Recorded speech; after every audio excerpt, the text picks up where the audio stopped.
What's going on, everybody? Liam O'Reilly, Vermont Economic Realtor. Hope you're doing well. The market stats are out for November here, 2022. So I wanted to take a look at them today, go over them, and see what's going on in the housing market. So let's get right into it here.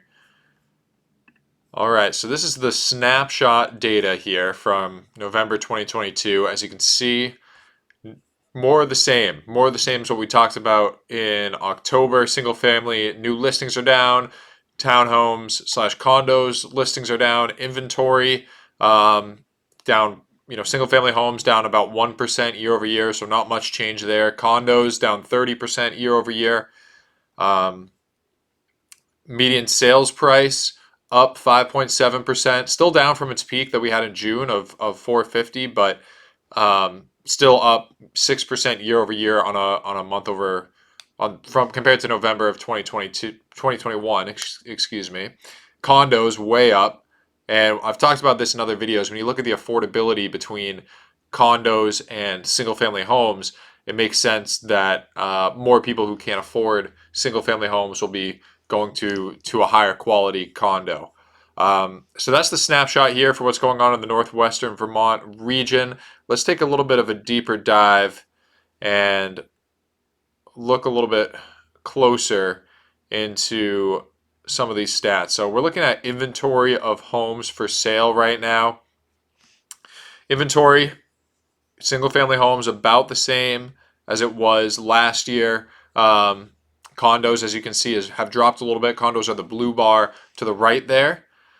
And then this is the historical chart down here at the bottom, which will give you some context of where we're at now in relation to historical inventory here in Vermont. So you can see all the way back, if you look at the left side of this graph here, 500 down at the bottom, 500 homes. Leading up to 2005, 2006, we dipped under that 500 home mark, sitting right on almost around where we are now for single family homes.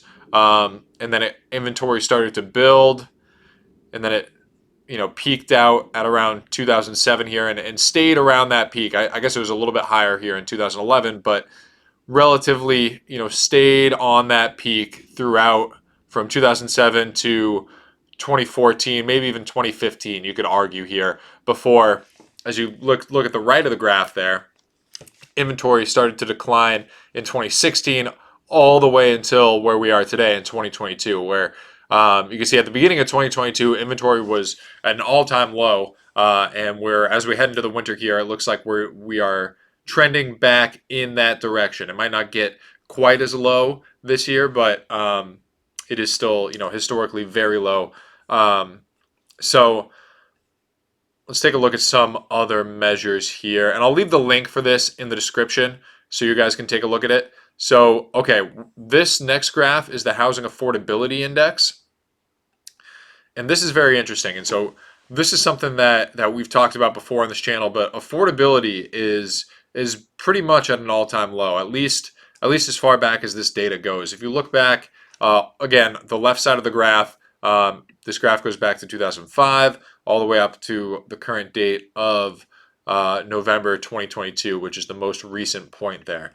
So on a month-over-month basis, scrolling up here on the right side, you can see the affordability scale is at an 80, same as last month, unchanged, but down 33% year over year. So although the single-family home price has only gone up by 6% with these higher rates, the mortgage payment, basically what this is measuring, what 80 is the median household income. If they maxed out their pre-qual, put 20% down, if the affordability was at 100, that means the median home price equals the max pre-qual for the median household income in the Northwestern Vermont region. So right now it's at 80, which means the median home price is well above what the median household income can afford with their max pre-qual. So, we're in a tight situation.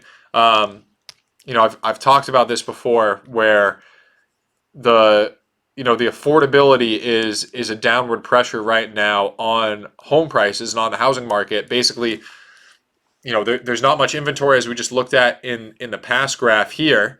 But at the same time, that affordability number is something that is driving a lot of buyers away. If you're a buyer in the market right now, I'm sure you're aware of the high interest rates and people considering selling. It's definitely something that you have to factor into your listings if you're looking to list in the near future here or in the upcoming months. What we've talked about on this channel a lot is if you're listing, you want to look at the other listings that are on the market. Talk to your agent. If you don't have an agent, I'd be happy to help you. But talk to your agent about what these other homes look like. Look at the past sales and see who your competition is within your price range, and in your market, in your town, and try to make yourself the most attractive listing in that price range. So, you know, stage your home as well as possible. If you need to do some light updates, it'd probably be a good idea to do them in order to get top dollar. Or if not, maybe reducing your price to be the most attractive property around at that price point. I think is going to be the most beneficial thing to do as a seller here. As affordability is low, buyers are on the sidelines waiting really for that affordability number to increase. So going to be interesting to see what happens as we continue through 2023 here. Going back to these graphs, if you look at what happened with inventory back in 2006, 2007, it really built up there. If you look at the left side of this graph, it really built up leading into 2007 and over, let's see here, basically the bottom in 2005 all the way to the peak in mid 2007.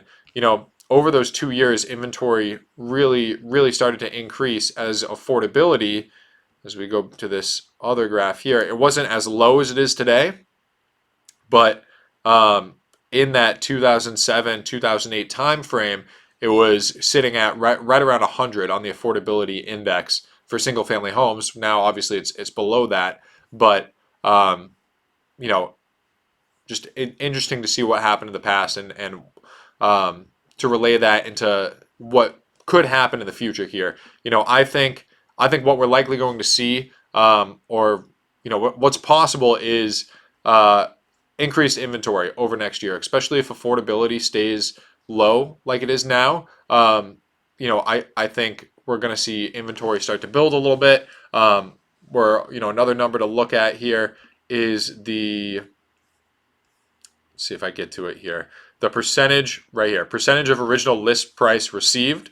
We are still at a very high number historically speaking. So on the left side here, this line that I've highlighted is 100% of list price received. And if you look at these historical numbers, even leading up to 2007, 2008, where if we go over to our price chart here, things were starting to flatten out, but they were still going up. They were still increasing. People were still, it was the norm to go under list price, especially for single family homes. Look at this. Leading up to the 2007 crash, 95% of list price. It was floating between 95, maybe around 97, and then, floating up and down. And then at the bottom here, around 2009, if you look towards the middle, mid 2008, that historical percentage of original list price received got pretty low in the middle of 2008 there, right around just above 85% of list price, which is very significant. If you think about a $400,000 home that's going to take 15% off of their purchase price, that would be purchasing the home for $340,000, which is still well below what we're seeing homes sell for right now, and well below where the current market is. Now, if you go all the way to the right of the screen, you see where we're at now. We're floating right around that 100% mark. You see here in November, it dropped just a little bit, 99.6%.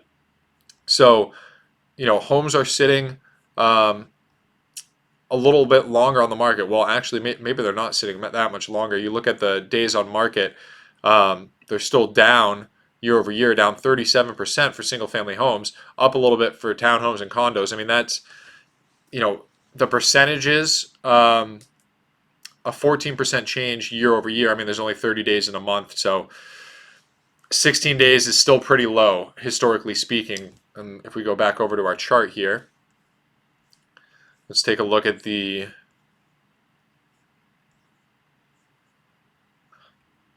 all right, days on market until sale. Even so, you look at the historical data here. Things were sitting, I mean, leading up to 2007, 2008, they were sitting between 50 and 100 days, and then they were pretty consistently over 100 days on market all the way until around 2016, and then there's been this slow decline here, and now all the way on the right side, we have a very low days on market here. So it'll be interesting to watch these numbers and see how these things progress over in the upcoming year. Inventory is obviously really low. I think something that's working against the inventory, working against inventory building, days on market building. Even though affordability is low, if we go back to the inventory graph here, let me switch back. The inventory has been dropping significantly since before the pandemic, like I mentioned in one of my videos here. So inventory of homes for sale, you can see that decline really since 2015. 2015 it starts to go down, and then 2016 inventory drops significantly, and there's a clear downward trend all the way to where we are here in 2020. And I think that's causing the years of low inventory on a historical level, and then really over the past few years, as buyers have skyrocketed and demand has skyrocketed, is contributing to price stability, at least around here in Vermont. Is inventory is still so low. Even if we see it build from where it's at now on a historical level, we still have a long ways to go to satisfy the demand of all the buyers that are out there, all the buyers that are sitting on the sidelines because of this affordability issue. So there's a lot of factors at play here. Anyway, if you guys need help selling or buying a home, I would be happy to help you. Happy to give you my opinion. Feel free to reach out, call, or email. My cell phone and email are listed in the description. Leave a comment. Let me know what you think about this video, about these stats, about the data, where you see the market heading. Other than that, I will see you guys in the next video. Thank you.